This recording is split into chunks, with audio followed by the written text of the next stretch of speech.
Excellent. So I think a bunch of us are filtering in now. Thanks so much for the patience. We had a couple of little technical difficulties there, just getting on and getting going. Delighted to see everyone tonight and today, really.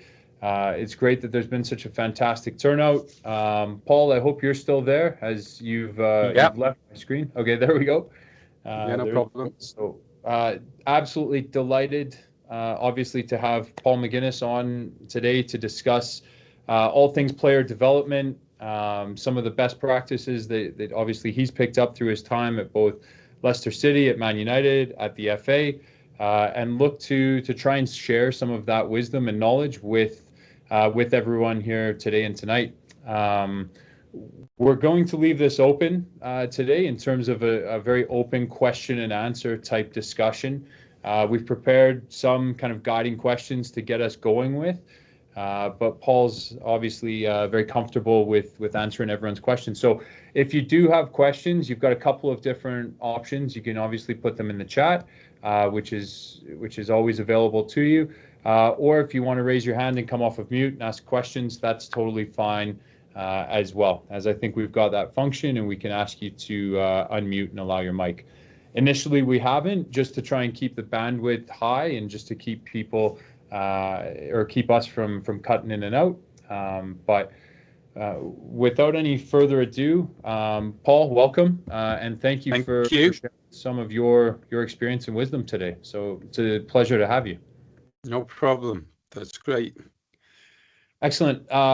Just kind of starting off, like I've been a long time kind of follower and I've followed a lot of your work and tried to explore and implement some of your concepts as well and play with them on my own.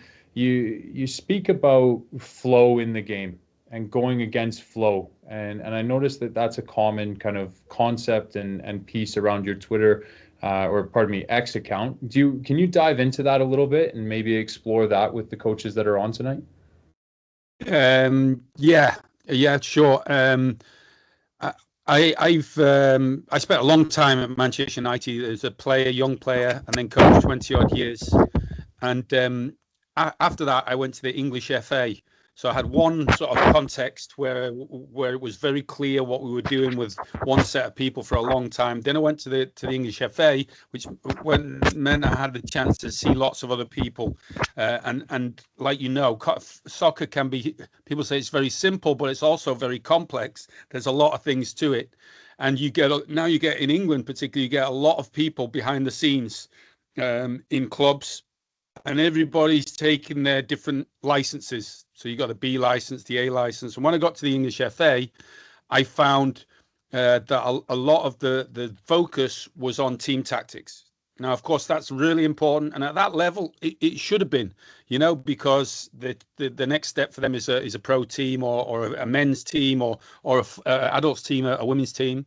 And so the tactics are important. But what I was noticing was that the coaches that were taking that course, a lot of it was the high press or the low block or 5-3-3, 5-3-2 against 4-3-3, all important things. But then they couldn't see inside that. They couldn't see that the individual should be looking over their shoulder, or their body shape wasn't right, or the weight of pass wasn't right. Their lens was looking at a different thing. So in that sense, your attention. You can only attend to one thing at a time. So I've got a nice diagram I use. It's like it's a 3D pitch. It's 11v11. Then underneath it, there's another pitch, and it zooms down from the 11v11 to a group or unit. So 3v3 or in a midfield, or 3v2. And then it zooms down again to the 1v1 duel. And that's where I started to look at this idea that you talked as well about zooming in on the 1v1, and then I started to see that a lot of the tactical principles and so on, although important, and a lot of the language didn't really make it simple to look at that 1v1 duel. So I related it back to being in the backyard, playing against, say, my brother or my dad or whoever, or you could have your friend, it could be in the schoolyard, could be wherever. And you're playing one-on-one when you're 7 and 8, and I've got the bench behind behind my partner, my opponent, and he's got to hit the gate. So in the most simple terms, the ball has to flow past him towards the goal, and I have to make it flow in the goal. And basically, I thought, well, that might be a more simple way of putting it to analyze what's going on. So normally with young kids, what they'll do is they'll both be stood there and one will just kick it and run. So by surprise, they beat them. So they've beaten them in terms of the start of the flow. They passed it and they ran past them. As simple as that. You know, like a tag game. They just went fast. So they beat them for speed of flow and for the starting point, for the reaction. They had the timing. But then they get clever. The opponent gets clever. They drop off a little bit and then they go sideways. You know, because before they might have been square on. So if I'm facing forward and he's square on, I've got the advantage in flow in terms of my body. So I'd say that would be the flow. But if they get clever, now they might go side on, so they can adjust forward or back. So then the best players will take them to one side slowly, get them into their flow, and then go against their flow to go the other way. It's nothing nothing new. It's always in football and soccer, but I just thought, well, this might be an easier way to describe it, to look at it for in coaching kids, in how do we really look in and see what's happening. The next thing is he might block that, so I do a turn. So I'm going against the flow again. But he might be able to get a toe in, so I've got to get my body in as a barrier to block the flow to the ball. So I started to use it like that. And you can use it in all sorts of ways for both the team and the 1v1 duel, or even the 2v1. The flow of communication, the timing of flow would be a key thing. Yeah, so that's how I started it off and how I've used it. Well, just a quick scan of some of the pieces that you've kind of built and developed. I'm just sharing a screen here of an image. You talked about that microscope and looking at the game and looking at units and then looking at that 1v1 piece. I guess, how as a coach did you maybe come to that level of awareness to go through that microscopic process that you've used and kind of using your terminology to really try and get clarity and then to try and experiment and build these concepts out? Yeah, I suppose it started for me when I was about 4 years old. My dad was a soccer player, soccer manager. He was probably the manager of Manchester United at that point. And playing in the garden with him, he bent the ball. 4 years of age. I said, how did you do that? And he said, well, if you come more from the side, so you approach from the side, now you kick the side of the ball with the inside of your foot and bend your foot round it and stay on, it'll bend. And it did. So I was forever captivated by that. So I was always looking at those details. And luckily for me, I had what I call, or a friend of mine, Michael Carrick's brother, actually, Graham Carrick, worked at the FA, and he said to me, you've had football privilege, which means I've had a privileged childhood going into all my dad's clubs, watching the players, going with him to training, going with him scouting matches, going watching games. So I had the privilege of doing that and sitting next to him. And then he would say to me, who's the best player on the pitch? Have a look for 5 minutes and then tell me. And I remember very clearly a game would be at Newcastle's ground, St. James's Park, a reserve game. And we were watching Newcastle versus Aston Villa.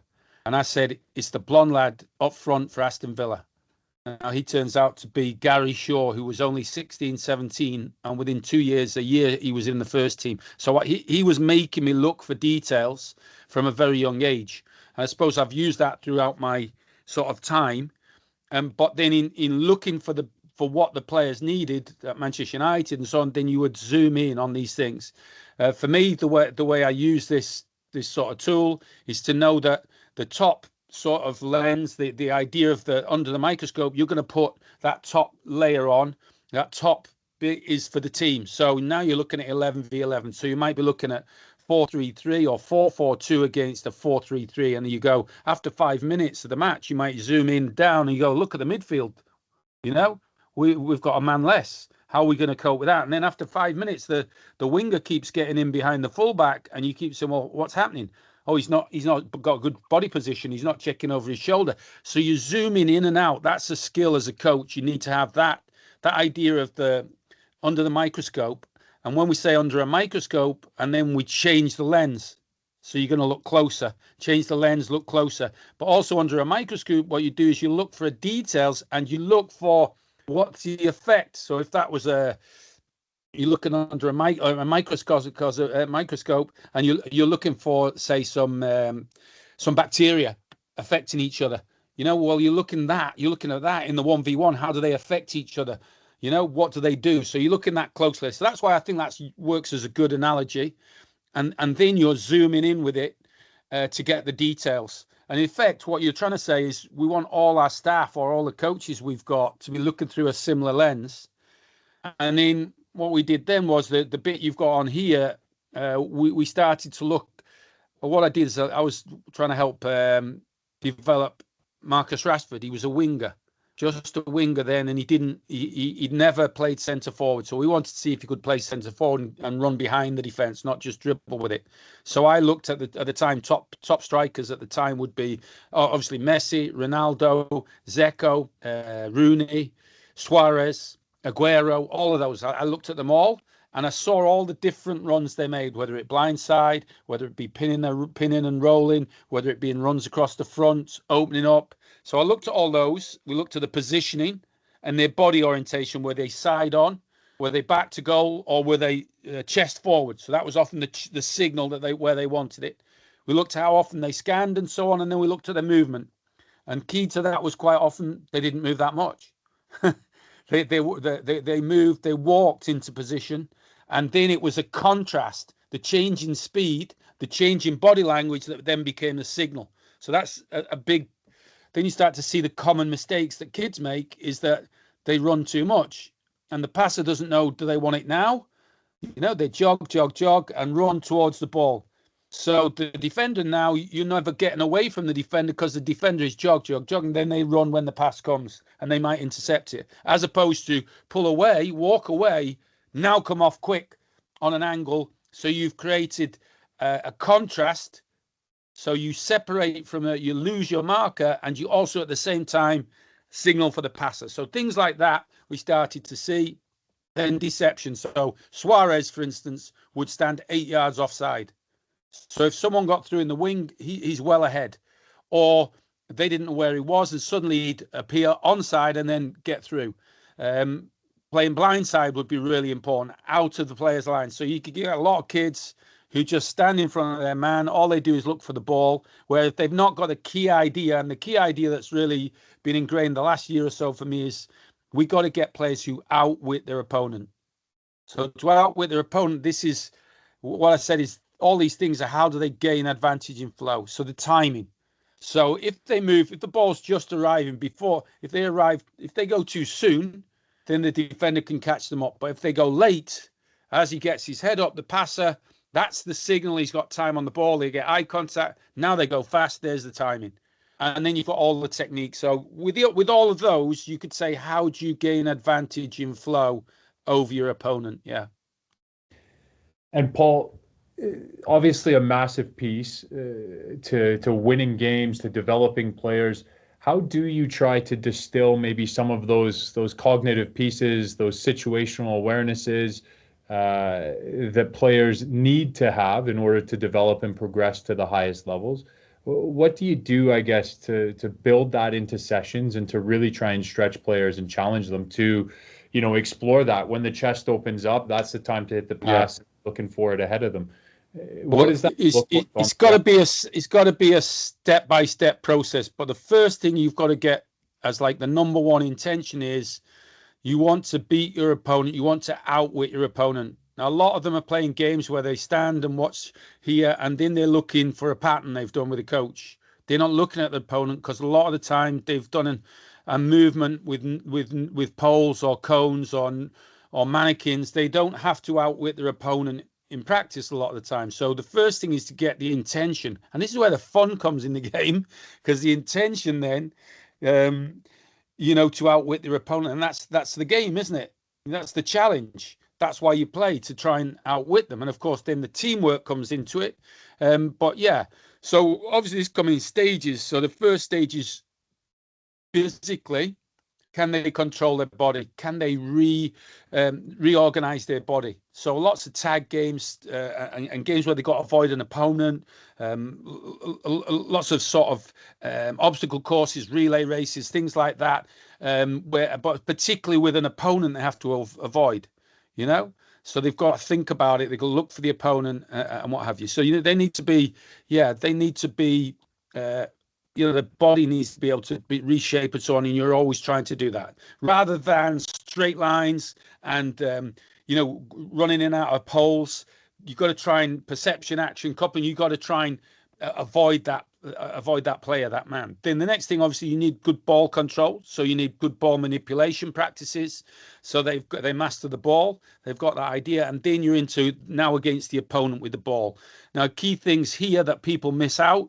Because if you miss out some of these things, then later on, you're not going to get to the stage where you can, make that blindside run or so on. So there's some what I call prerequisite skills, really, really important. So in terms of ball control, to be able to drag the ball and to be able to dominate your opponent is really important. So dragging is what you see, say Jack Grealish. He's the best in England probably at dragging the ball. So dragging is if I've got my opponent opposite me, 2-3 yards, and I'm right-footed, so I will drag that ball. I will not knock it so that it then goes 2 or 3 inches, 4 inches in. I need to keep my foot virtually on the ball. It might be small touches. To do that, instead of knocking it into the middle between where my feet are, I have to keep the ball underneath my right shoulder, so that now I'm more dragging it. It's like a shuffle with my left leg, and I drag it with my right. Now, why is that important? It means that I can look up while I'm moving with the ball. So I can assess my opponent, but also assess where I'm going to go next to dribble, to shoot, or to make a pass, or so on. If not, I have to keep looking down at the ball. Every time I touch it, I've got to look down again. And that while I'm looking down, the defender can be in. But if I keep that ball on my foot, drag, and of course the best players can do it with both feet. I would give them homework to do with this. They can drag it along a line. It's just like a crab dragging the ball, and then you slowly bring in a passive opponent, then you bring in an opponent. Now, if I can drag that, if you make a lunge for the ball, I can just drag it past you with my right foot down the line and chase it, basically, all in one movement. So I drag and step at the same time. Or I can drop my shoulder, and because the ball is on my right-hand side, I don't have to move far to knock it with the outside of my right foot. Yeah? You see it all the time. Messi does it. Lots of the top players do it. Now, you might say, oh, well, why does the defender have to do it? Well, I would say even a goalkeeper needs to have it now, because now they can avoid, they can entice people in, but a defender can always get a space then to clear the ball. And if they've not got the ideal situation, it stops you just kicking the ball down the pitch. You can lose your defender. Now, if I drag and I dodge back with my outside of my foot, and he comes to block my pass, as he's rushing to block it and lunging, I see him on my shoulder, and now I turn out, either an inside or outside hook, and he goes the opposite flow, the opposite way, and then I come. If he comes back, I can put my body between it. So those skills, personal skills, they're absolutely vital in order to play really a patient, structured way of playing soccer, so that you can decide when you make the pass, not then force you into a 50-50 pass. So things like that, the prerequisites are vital. And then just the prerequisite to get the right weight of pass, the accuracy, what I call smooth out the flow. So it's coming and you're giving the next guy the perfect opportunity to play first time. He can have a look, he can move. So making that absolutely fundamental. And that's one of the things I saw on the A license courses. I saw coaches who were bouncing the ball to each other. Now, if you bounce the ball to me now, I have to concentrate on looking at it. I can't look over my shoulder. But if you play it smooth, I can look and get the latest information. So that's how I would say gain an advantage in flow. If he makes the ball flow to me right, I can look and I can get the best flow of information. And then my partner, if he moves now at the right time, he's coming off at the right time. I give it him quickly. And now it's like a series of electrical currents. The flow comes here, but there's like a light bulb goes off if I understand that concept of looking before the ball comes. If he understands the concept of smoothing it out, so it's perfect weight for me. And eventually the top players don't even think about that. They just do that. That's like brushing your teeth or walking across the road for them, They don't have to think about it. But I wouldn't move on too much unless the players had got those sort of things. And depending on what you're doing, then as you go on, things say if you want combination player, you want things like that, they must be able to run with the ball and play off the front foot. So the front foot, or people say the outside, but it's the front foot. And you hide the pass then in your running stride. So again, instead of reducing the flow and I bring my foot back like this and everybody can see it, I'm running, and then boom, and just play there, bang, just play it, boom, off with the front of my foot. So that would increase the flow. So you're thinking all the time, how do these things help the flow? Another key one is using the sole of your foot. And again, this is great for, if you practice futsal, you practice in the schoolyard, you practice on a hard surface, on AstroTurf. Using the sole of the foot is a key skill for me as well, because it has a lot of disguise in it. So disguise is small, late movements. So again, if I make a pass with the inside of my foot here, I make that pass here. If I do that, and I've got a ball here, actually, I'll do McGuinness demos. I've got a demo. Love it. There's the ball. I'm going to play that pass. But I get to there, and at the very last second, I put my foot on it, and I drag it back. So you see, I'm going to play the pass. It looks like a pass. Now I can drag it back. So it's only the last 3 or 4 inches, and the defender's going to block it. He thinks you're going to go that way. Now you can drag the ball back with the sole of your foot. So the sole of your foot's a really important skill. And what I've started to do is just in little warm-up games or rival games, they play 4v4, 5v5. I make them, I'll do like, right, you must run with the ball if you've got space. And then I start to say, right, now you must play with the front foot. So you must pass it with the front foot, not with the inside of the foot, with the front foot. And then I might say, because if you're coming across from the left and you're right-footed, you can't now play it forward. Now I'll let you play a reverse pass. So these are the ways you get little techniques in. And then I might say you must use the sole of your foot either to receive the ball, move the ball, or pass it. So you're just bringing in little practices that then become habits and just become part of their toolkit then.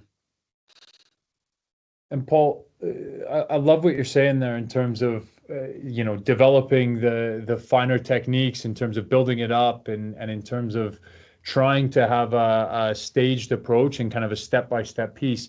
I've stolen this off of your X account again, in terms of a step-by-step kind of approach to helping maybe a young player progress and understand what that next step is. And in Canada, there's a big focus on long-term player development. So can you move well? Can you, roll, tumble, jump, hop, skip at a very young age? Can we introduce a ball? Can you manipulate a ball? Can you control a ball? Can you pass a ball? Can you connect with teammates? Can you play a game, right? As a rudimentary kind of outline of what LTPD is. Can you maybe dive in a little bit here in terms of that age and experience piece, and maybe tie it into what you've seen both in the UK, but then maybe on your recent tour of the US, and maybe where some coaches are finding a disconnect or maybe lacking, and then it's failing the players longer term? Yeah, that's what I was just talking about. The first step on the left, that's, master your body. Now you're bringing the ball in, so you should be doing lots of ball manipulation stuff. They should be doing that when they're on their own at home as well. Mainly now it's your opponent. So I was just talking about, do you just knock it past them? Do you drag and dodge and then turn, and then use disguise? So you've got all those tools that you might want to use on the ball. And then when you've mastered that and you create a space on the ball, then you've got off the ball, the connections. So I've just been doing a thing with some American coaches today about that, and looking at, how do we get that idea? So that's why I use the quadrants as well, because we can drag the defender over to one side, and that clearly leaves an idea that they can go to that space. But then the key things are prepare that space, so move away. See if the defender doesn't come with you, you're free. If the defender comes with you, you've created a space where he just left. Then you're going to prepare that space. Then you've got eye contact, and then you want to make a clear contrast to lose the marker. So that's speed. So instead of jog, jog, jog, run, better off walk, sprint. So that's a far better contrast. And then with the body language as well, chest forward, you're showing where you want the pass. So that's the connection between the passer and the receiver. So I've done that in the centre circle, did it with Rashford and so on. We walked through it and we said, right, you've got to be blind side. When the ball goes that way, go blind side again. Now look at your defender. Now come over and see if he comes with you. Now you've created that space. Now get the timing, bang, explode, body language change. And you slowly went through each one. So one was open up, sideways running to give that position. Another one was run across the front. Another one was blind side run. Another one spin might be straight. Then it was coming off on an angle. Then it might be coming off straight. And then you've got come off and turn, and then you've got all those dribbles. But we would work through that. Now, what I've found is, and it's worked better even with coaches recently, once I've got that, you've got the idea, there's some options. Depending on where the defender is and where you are, and depending on what type of player you are quick or you strong, then you're going to decide, how do I outwit the defender? Now, that's up to them. You're not going to tell them how to do it, but you've given them the prerequisite skills. You've given them positioning to prepare a space, blindside a lot of the time, but not always, or offside. Or then you said, right, look at the defender. A lot of them don't look at the defender, but if you can get them looking at the defender, and now you're looking at the passer, now you got to give a clear signal, and then you slowly build it up like that. You can walk through it and so on. Then all I would do is get it into just an area with just 3 or 4 players. Handball. So this that small ball I was using today. This small ball I was using today for handball for them. So what that does is it takes away any technical problems. It's not going to break down through technique. So we're not really thinking about technique here. We're thinking about the concept of how to prepare, how to reveal the space, and how to lose the marker. Yeah, so that's what we're trying to get, and which is quite a lot to coordinate. And then once we've done that, we would go to something like the diagram with 4 on it. But what I've done is make that into a diamond. So you've got a striker, 2 wide players, a back player. Then I put someone in goal, and this is on a pitch. Well, it depends how big. If you're doing it handball, you only need it like 30 yards by 20 yards. If I'm doing it with football, I make it 60 yards by 40 yards. So it's quite big. And the reason I do that is I want to isolate those 1v1s and make it very, very clear what the position is. Where's the run and so on. And you just keep repeating that time after time. Now, if I jump too quick to 8 versus 8, they say you wouldn't see the wood for the trees. It's too cluttered. And I don't get a chance to get the feedback, and neither does the player. So we get that moving. And once they've started to get those concepts, then you can put, like this other one, you put a man in the middle, and now you've got 5 or 6 aside. And now you can work. The next thing would be they've learned how to create space for themselves. But then the next concept would be, how do I come on an angle, say the midfield player come out of that centre circle. If the right back's got the ball, they come out of the centre circle. They might get it, but if the defender doesn't come. But if the defender comes, our defender, the right back, can play to the centre forward. And now I go and support. So you slowly build up step by step each one, and you make it very clear. And a big mistake everybody does is, we need to have loads of variety for the kids and this, that. No, you need to do the same thing over and over again so that they've got clarity and you can judge their progress.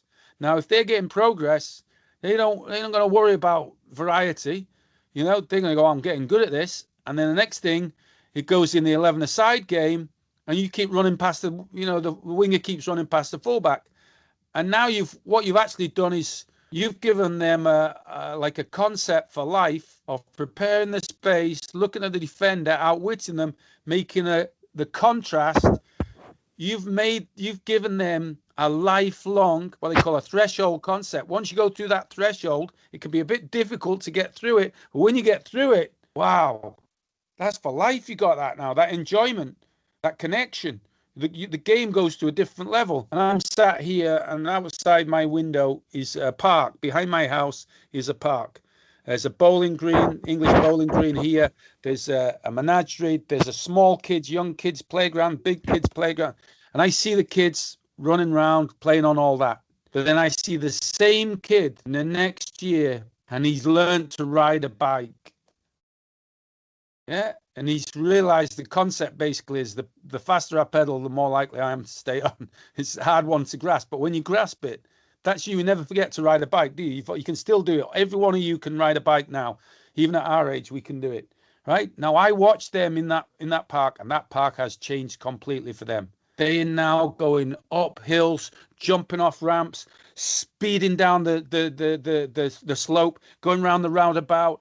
Their life's changed because they've got a new concept, which is riding a bike. And if you give your players new concepts about how to outwit their opponent, there's like more joy in their life forever. And of course, they're going to win more games. They're going to be better.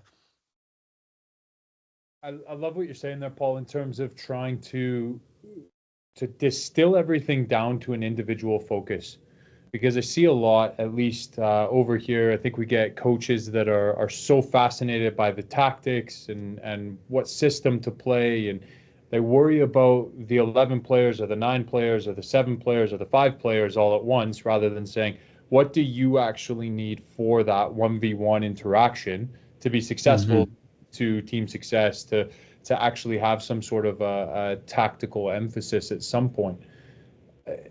Do you find it difficult, or maybe what strategies have you used to refocus coaches to the individual aspect, as opposed to really looking at the global picture and trying to be a tactical or a tactician? Yeah, I since doing this work, I have had a lot of people say, oh, it's really been good. I've enjoyed it. But the problem is you're like, you don't see them again. You know, you're on a course with the FA, you see them once, we do something like this, and then everybody goes, that's great. But there's got to be, like, just for the players, there's got to be a layering of the learning. So I've just started doing some work with Manchester City's girls team. So I'm now on the 3rd or 4th week, and now it's meant I could take time. And now it's really dropped in about outwitting their opponent. They're really starting to get it. The coaches, I mean, never mind the kids, because one of the coaches said, I'm not sure our players are really thinking about outwitting their opponent, and they're not. Most of them won't be. Most of your kids will not be. They'll stand and watch the game and think, someone pass it to me. You know, they're not thinking about their opponent enough. But you see Suarez, you see Aguero, you see them, you know, where they've grown up, they're all outwitting each other, outwitting their opponent. And that's great. I think one thing to be clear about, though, is, you know, people talk about individual development. And of course it is, but and in England they have this thing, ILPs, individual learning plans, so on. But it leads them to do some practices that aren't very realistic. They take a kid with 3 mannequins and they pass through here. No, you need an opponent. Now you can have a passive opponent to start with or build up, and then you need that connection with your teammates. So when you make that run to go through, it's the 2 of you making the skill, not just the one. So the work has to be on this. You have to be on the same wavelength. You know, you really. I'll take this back to a story I had. I stayed at school. Everybody else, a lot of the guys I had at Man United, I was playing with at 16, played full time. So I'm 17, but I'm still at school. But I'm coming in the holidays because my dad broke his leg. My mum said, you got to have education behind me, which probably worked out well for me. But at the time, I wasn't happy. I'd rather be playing every day. So I remember in the holidays, I remember this clearly.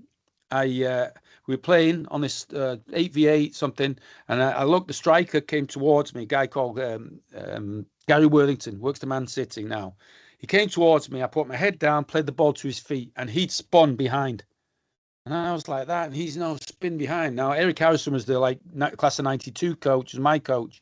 Well, he pulled me to the side. No, you've been at school and you've missed this. We've started doing this new concept. Basically, it's opposite runs. If they come short, they're going long. If they go long, they're coming short. If they go inside, they're going outside. They go outside.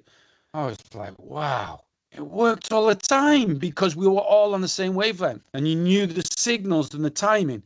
You know, so what really has to happen for that one to save you doing what I did, that he has to, as he comes short, he has to do it a little bit earlier. So as I lift my head, I see the last bit of him coming short and I see his movement to go the other way.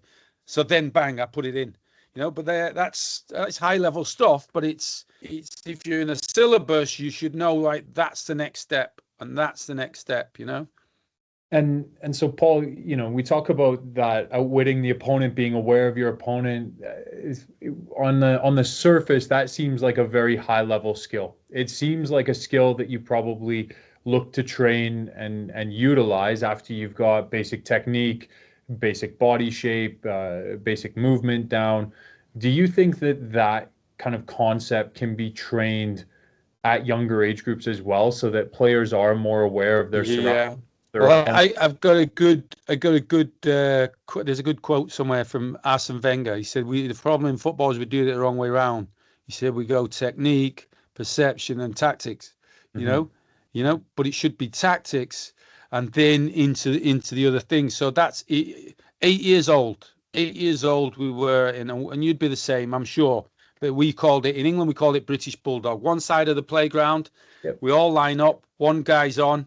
He's got to stop us. We call it British Bulldog. So we've got to go. Now, what happens? As they start to run to his left and he turns and he goes after it, about 4 or 5 of us walk past him, looking at his head all the way there. That's a blindside run when you're 8. Mm-hmm. So don't tell me like kids can't pick that up. They are. They're running fast for the corner. They see the guy come. They put the brakes on. They lean back. He goes flying past them. That's tactics. That's switching the play. That's 1v1, switching the play, going against the flow. Kids are incredibly bright. They love tricks. My nephews and nieces do play tricks on me at Christmas when I see them, They love it. They love hide and seek. They can do all these things. They're natural animal survival and predator instincts, that we all have inside us. The tools we have just get detuned by the practices we give them. I see things like, I see them on the internet, oh, look at this relay race. They do this relay race, and then at the end of it, they play noughts and crosses. How intelligent they are, I'm like, what's that got to do with soccer? There's no soccer intelligence in that, So it's soccer intelligence you want, but kids will go for it. So the other thing as well is we got to make the games. When I was very fortunate. I went to Loughborough University, was the top sports university in England worldwide. We had 2 guys called Thorpe and Bunker. They started these games for understanding, and what it was at schools, a lot of the kids weren't technically good enough to do whatever sport it was, tennis or football or badminton or whatever it was. And they said, well, they're just lining up here to do techniques they're not very good at. Why can't we get them to enjoy the tactics of the game, and make it easier for them? So they got big bats, big sort of rackets, sponge balls, a short court, a net, and now they could actually play the game with reduced skills, and they could learn to go short, to lob, to go down the line, cross court. They could learn those things. So we need to make more effort. Like, it is tactics. To stop and start against the wing, your fullback, say. So in England, we've got one of the fastest players, Walker for Man City in England, right back. Hardly anybody can beat him for pace and strength. But that's in a straight line. If you go sideways and stop and start, he's got to stop and start, and you can beat him in the transition. So that's tactics. You're teaching the kid to be tactical, tactical. Definitely. And in your mind, that obviously starts from the beginning, and then the building blocks are stacked on top of that. Trying to tie together, and maybe this has answered the question in the chat in terms of, how to improve those players' 1v1 skills. I mean, obviously put them in more 1v1 situations and coach the detail of the 1v1, but are there any other things in your mind to really try and amplify, or maybe through your experience that you've seen amplifies that 1v1 dominant kind of player, either on the attack side? It's about also setting a tone. Now, what happens? What you really want to do for the game and for kids, it works particularly. But I did it with the under 18s Man United for defending. I had a theme. There's a guy, very famous guy in England, does the BBC wildlife films called David Attenborough. So I saw this film, and it's a load of wildebeest are in the plane in Africa, and through their legs they zoom in, and the guy says, David Attenborough says, where there's wildebeest, where there's meat, there's dogs. hunting dogs. Then they zoom in on them. He said, they are the most successful hunters on the plane. They work together as a team, as many as 50 of them, to work to bring down the wildebeest. They stalk their prey and look for the weak, the old, the slow.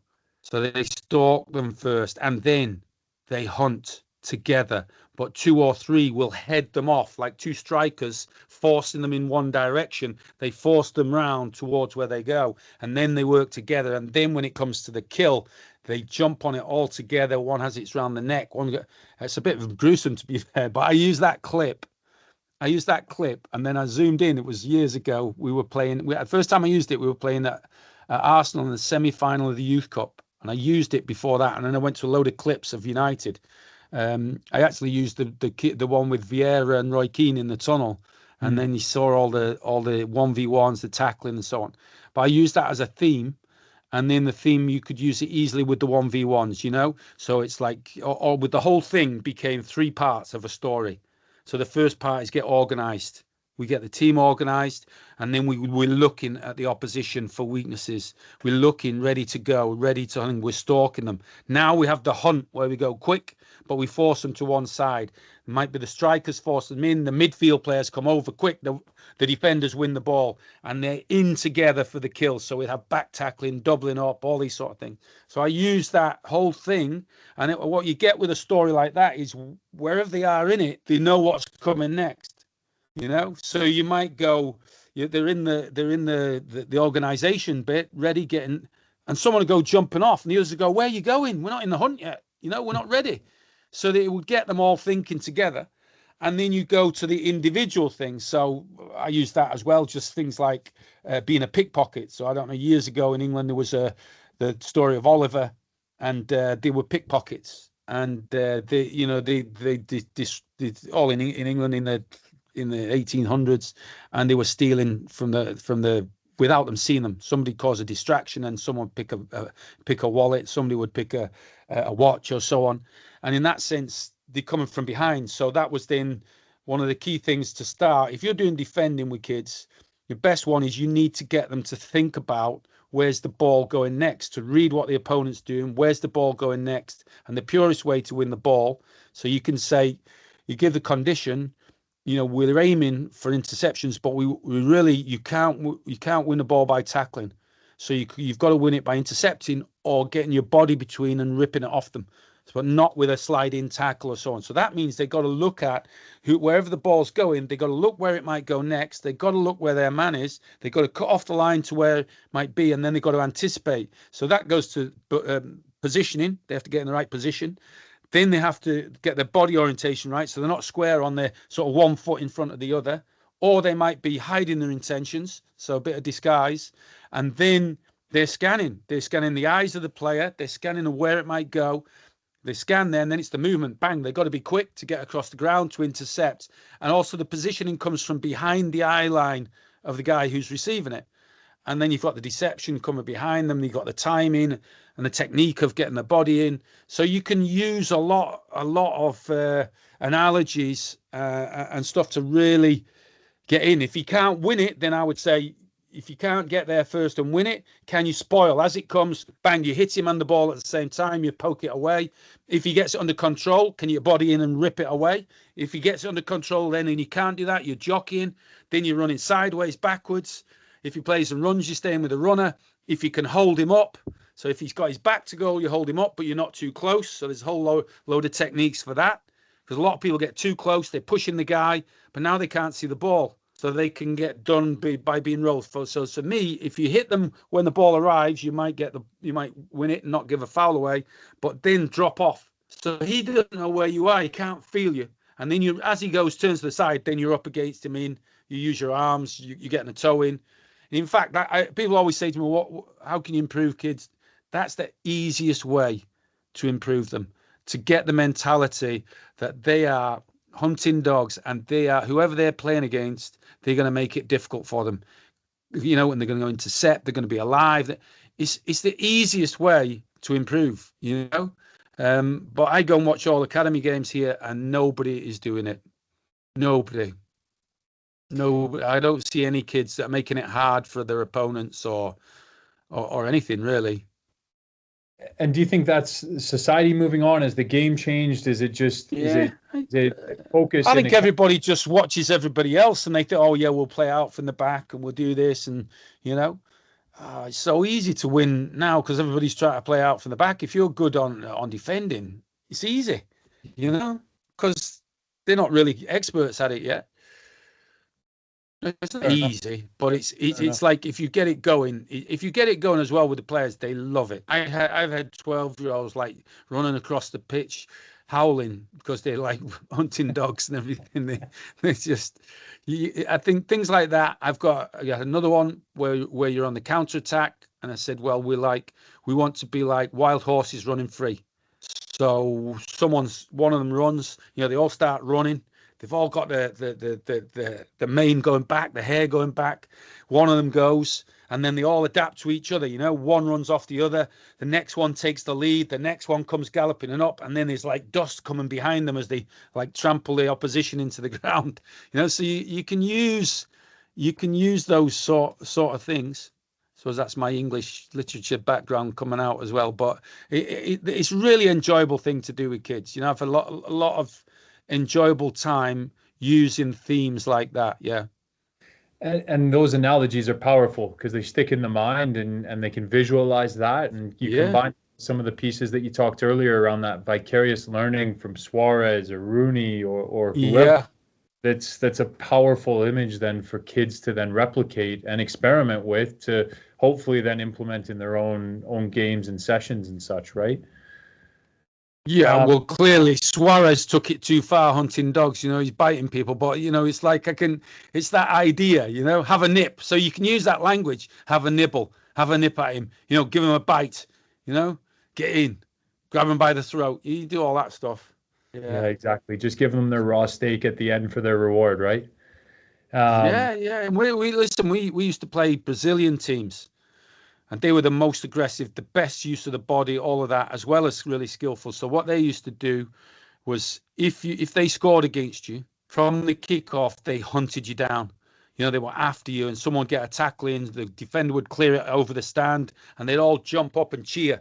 And you know it's something it's a tactic they've got to really, when you're just down, had a goal against you, they're going to knock you down again, and they're going to cheer, and psychologically they're going to be on top of you.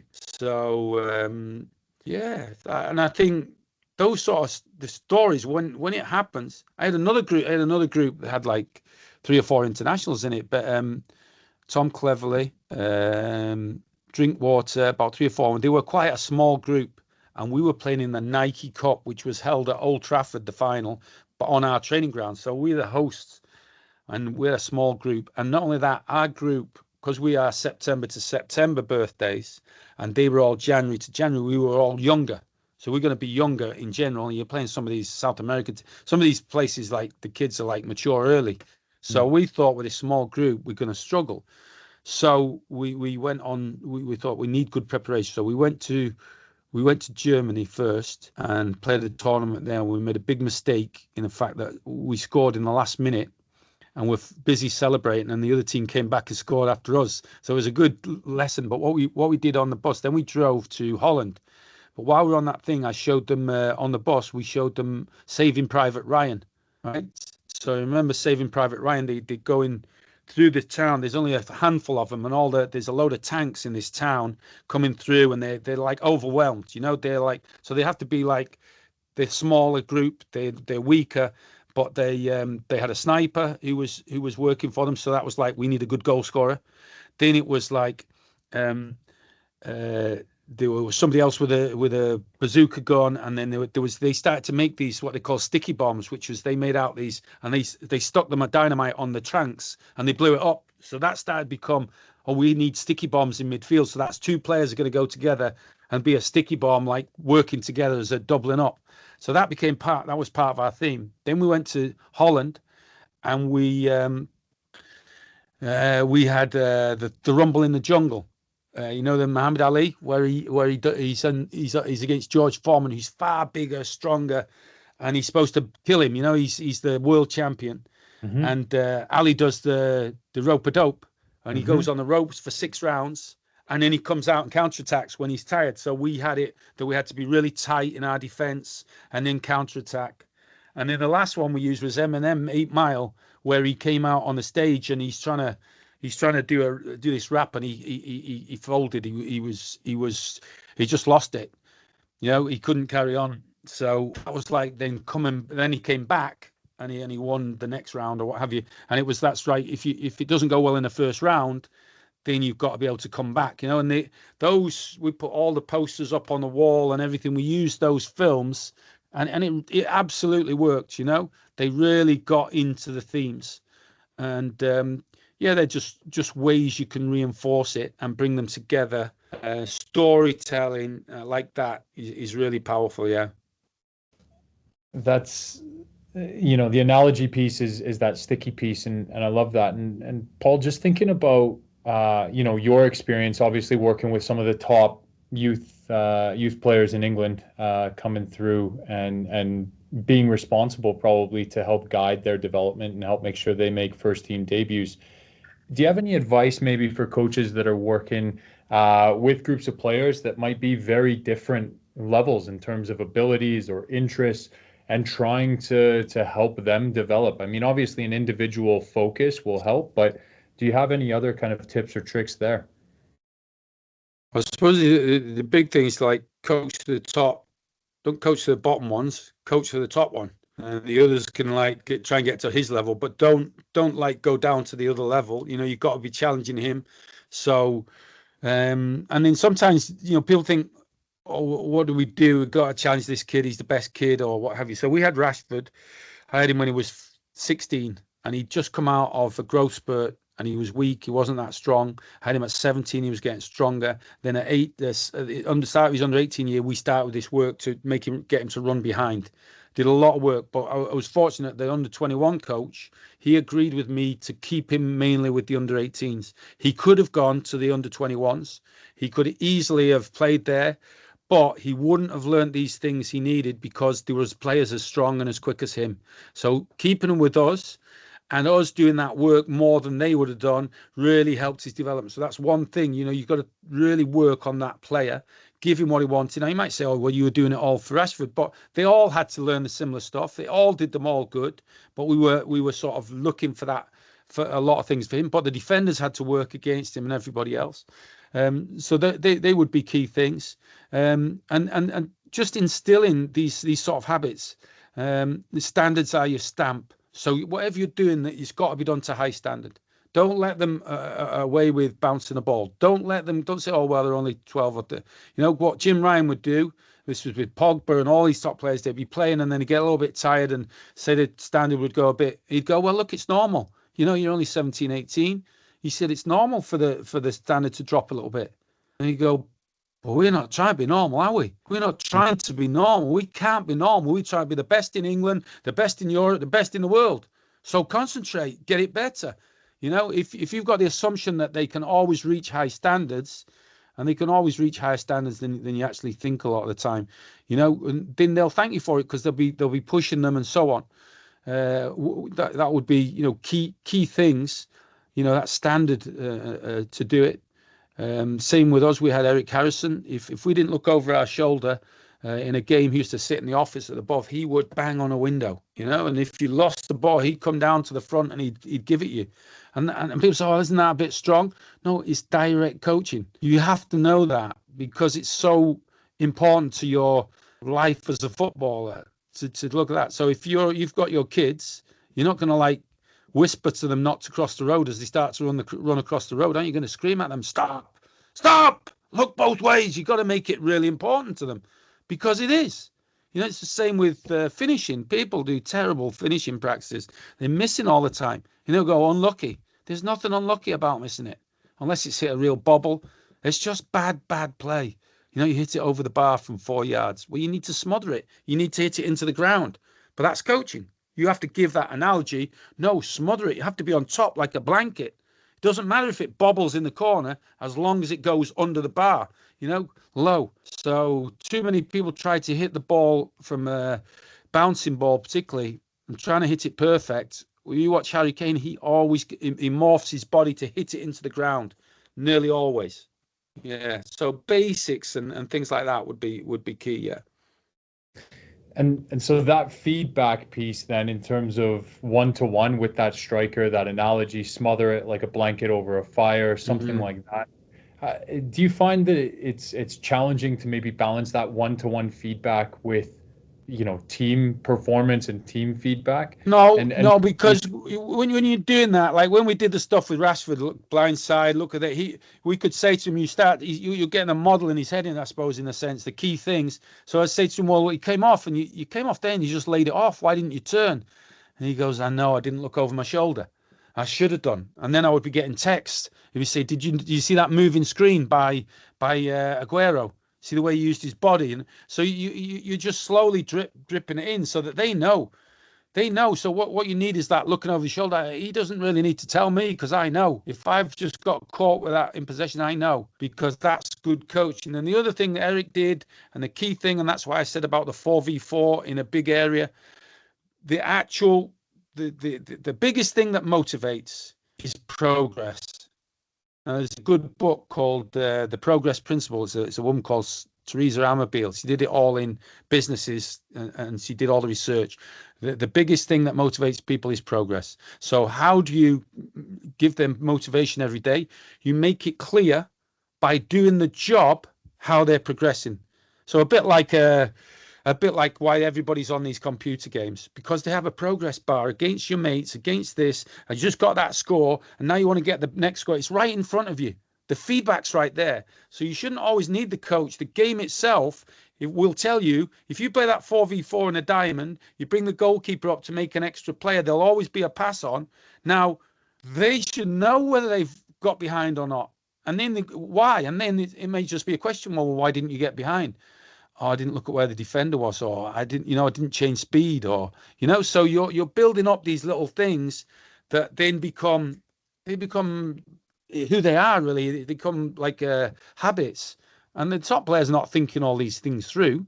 They're just doing it. They just see it, and then they've got space in their mind to really think of other things.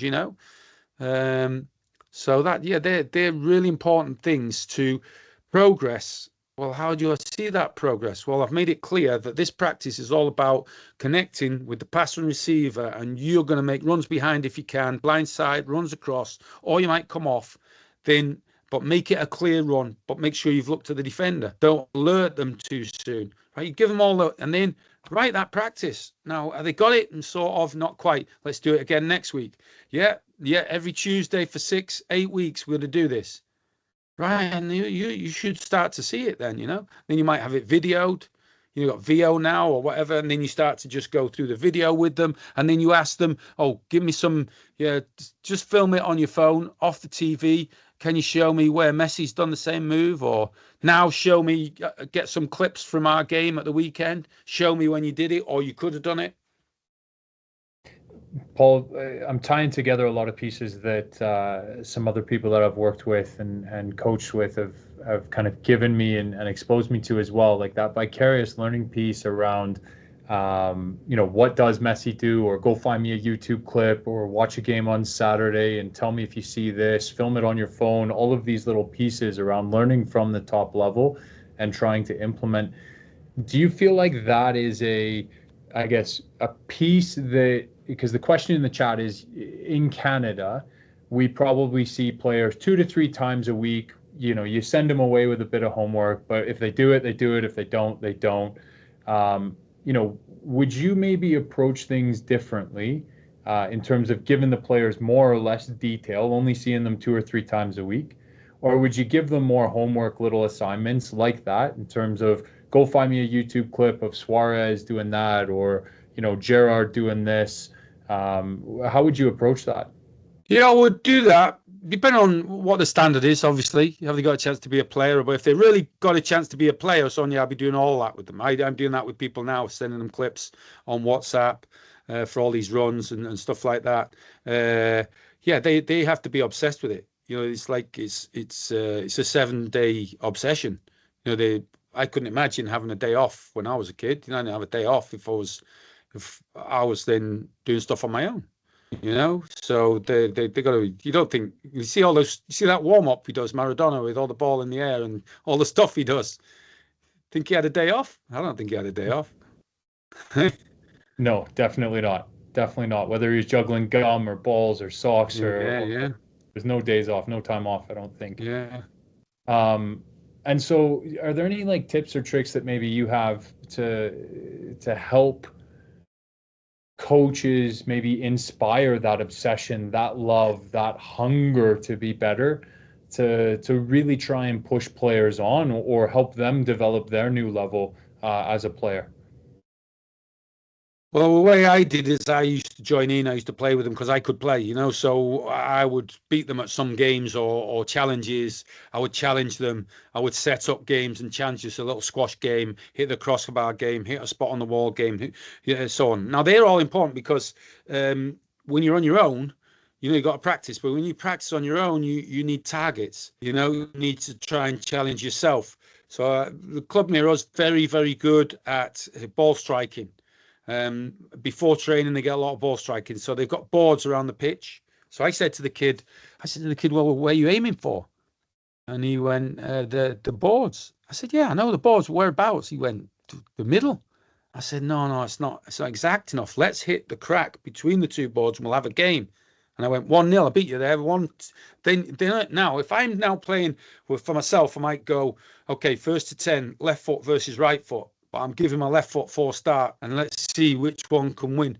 And then you might come and I'll play you, and then now I'll say instead of hitting it straight, I've got to hit it with the outside of my foot. Now I've got to, and I'll draw a circle around, so I've got to hit it from different parts of the circle, and you just make different games up. But all the games need to be applicable to soccer. I mean, when I was 13, 14, I used to go to games with my dad. He'd be scouting all different levels, league football.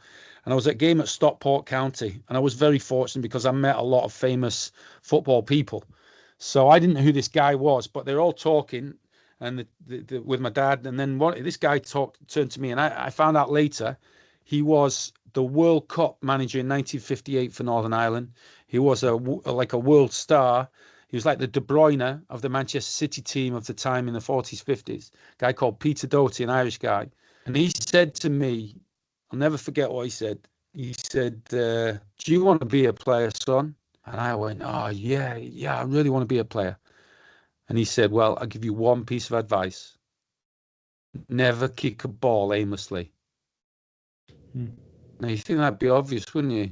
Well, like, there's so many players, so many of those coaches on the courses were kicking the ball aimlessly, just bouncing it. Do you get it with the right flow? Do you get it to the left foot? Do you right foot? Do you play it just in front of them? When you're shooting for goal, do you just shoot in the goal? A lot of kids just shoot the ball in the goal, or are you aiming for just inside the post? Are you aiming for the top corner? Are you aiming for the crossbar? Yeah? So I never, ever, then after that, kicked a ball without it being aimless. And all the top players are doing that.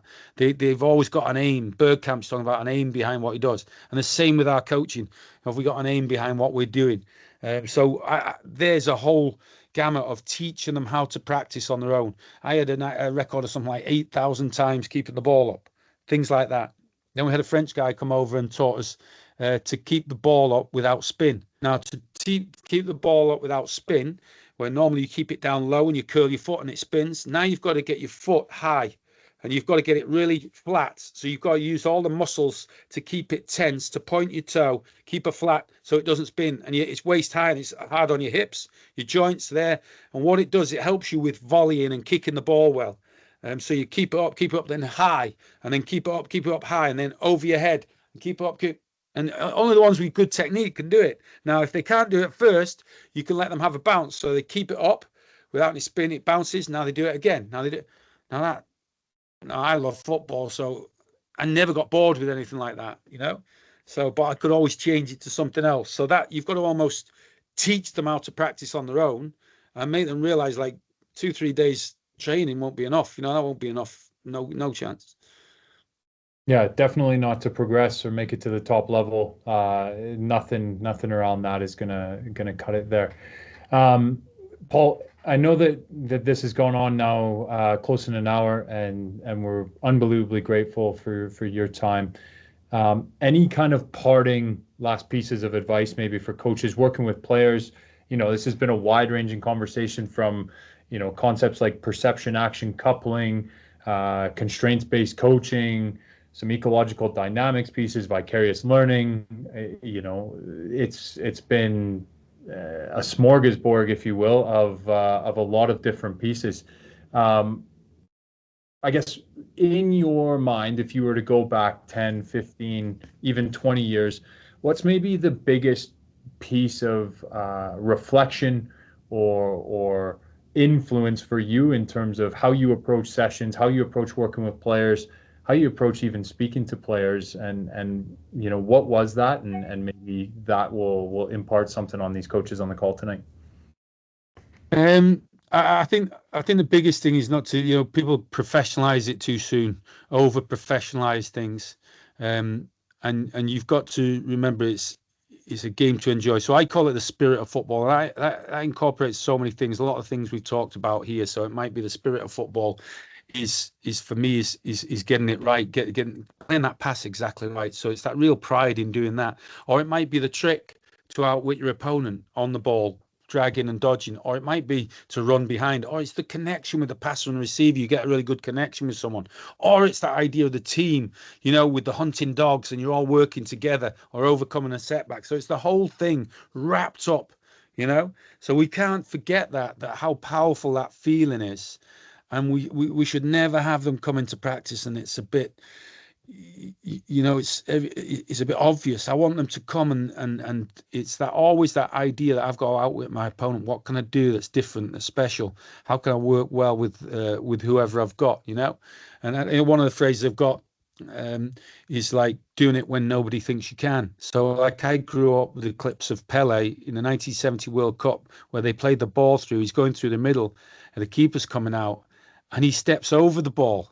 Mm-hmm. And the ball goes past the goalkeeper. The goalkeeper dives nearly to him, but he leaves the ball. It goes to the other side of the goalkeeper. He picks it up and he actually shoots and misses, which I think is it makes it even more iconic, that moment. And he also had in the same World Cup, he shoots from inside his own half and just misses again, because those sort of things. Now, those things that made a big impression on me is like, yeah, that's outwitting the opponent. That's, and the fact that he missed both times it almost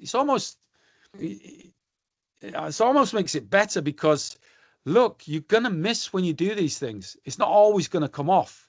So the coach has to let them do these things and encourage them. So I used to have this guy called Ollie Norwood. He played for Sheffield United. He's got a great shot and I used to get him to shoot from the kickoff.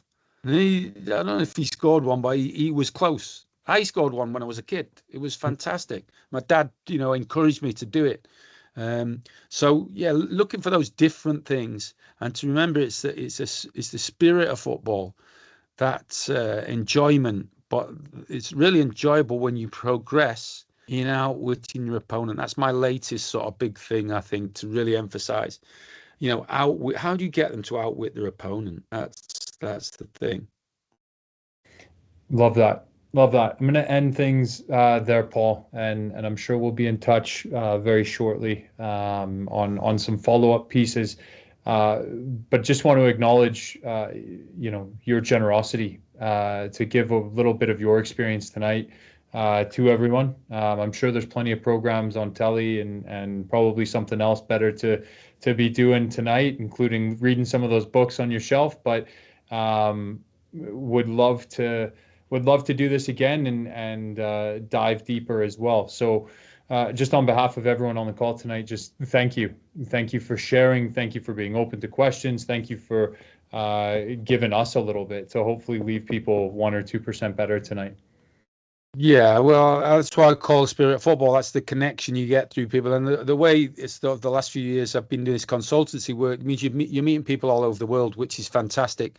And a great saying, I don't think it was Einstein who said it first. He said, better to be a man of value than a man of success. We've had quite a little bit of success at Man United and so on, but that success is fleeting. It can come and go. Whereas value added is the thing. And that's the thing for all us coaches. What value added are we adding to these kids? And that's, that's what I'm trying to do now. Add value where I can. As I said it before, the big thing is if you can follow up and you can do that. So I'm waiting for the invitation to come out to Canada. That's what I really like to do. that's the best way to do it in 3 or 4 days, and follow things up and do it on the pitch, and then you can have the coaches playing and working together, and then they get the concepts. When you get it from the player's eye view, you're actually moving on the pitch and doing it. Then that's great. Yeah. Paul, we will definitely be in touch in terms of bringing you out and doing some CPD with the coaches out here, because I can't wait to see you both on the pitch and live in some of these pieces as well. So we'll definitely be following up with that. But I'm going to shut things down tonight for you. And otherwise, I think the coaches here will probably keep you on all night asking questions and looking for a couple more golden nuggets here and there. So No problem. Paul, top notch. Thank you very much. Okay, thanks everyone. Thanks and, now. take care. Thanks everyone. Thank you.